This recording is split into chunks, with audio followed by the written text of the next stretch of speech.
It is that time of year. Apple has released its next generation of iPhones and smartwatches. And this year, Apple added to its product line the new Apple iPhone Air smartphone.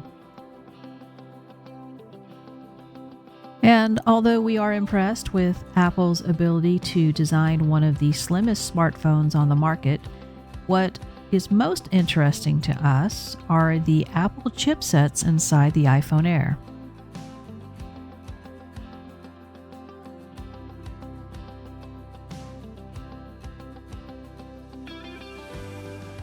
The new Apple iPhone Air is the only iPhone released at the September event, which has 3 Apple custom ICs, the Apple A19 Pro applications processor, Apple's new N1 connectivity solution for Wi-Fi, Bluetooth, and Thread, and a newer revision of Apple's first cellular modem, the Apple C1X.